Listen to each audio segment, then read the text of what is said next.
This is Professor Derek Seitz, normal distribution.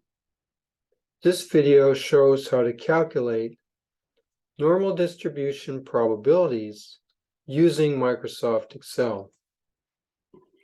The alternative to using technology is to use a table, a standard normal distribution table, which has rows and columns, and you look up in what row and what column, and you go over and find your probability over there. And it's only for a standard normal distribution.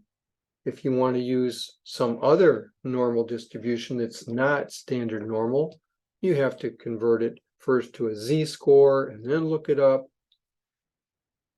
Using the technology here will eliminate all of that inefficiency. This spreadsheet will work for any normal distribution, not just standard normal. And not only does it give you the probability to the left, which is what you get in the standard tables, but it calculates all the other popular kinds of questions that you'll be asked to the left, to the right, and in between kinds of intervals. Let's take a look at it here. In the blue cells, you have to enter the value for the mean of the normal distribution. And if you are doing standard normal, that's 0. That's the default value. You can change it to whatever your actual mean is. The standard deviation, the default here is 1 for sigma for standard normal. Then you have two data values, raw values, x1 and x2, that should be x1 less than x2.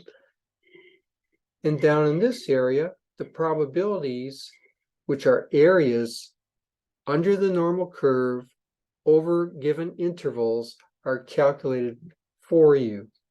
The three kinds of areas are areas to the left of a value, to the right of a value, and in between two values. And these are the values here, x1 and x2. In this example, they're -1 and 1. If you're dealing with a standard normal distribution, those x values, remember, they're actually z-scores. So for this example, the probability that an outcome will be to the left of x1, the area under the curve to the left of x1 is this probability here, around 16% rounded.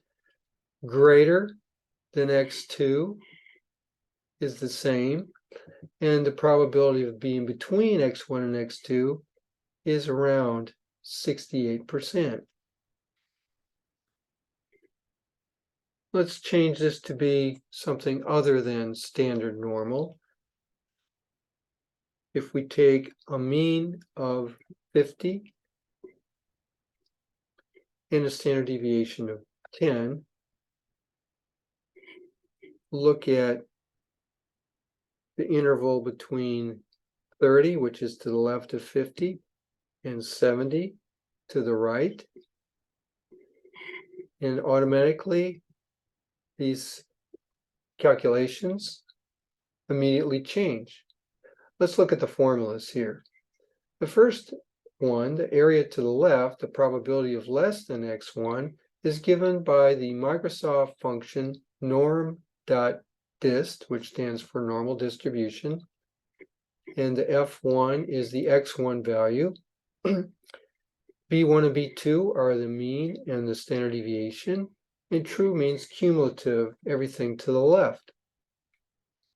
The next formula uses the same function, but since we're dealing with the area to the right, and this function only calculates areas to the left, and you know that the area under the entire normal curve is equal to 1, so it's 1 minus the area to the left will give you the area to the right. This last thing here, between two values, in order to get that, you have to take and subtract the area to the left of the rightmost value Subtract from it the area to the left of the leftmost value, and you'll be left with the area in between. So the norm dist function is being used in different ways to get these common probabilities. Left of x1, right of x2, in between x1 and x2.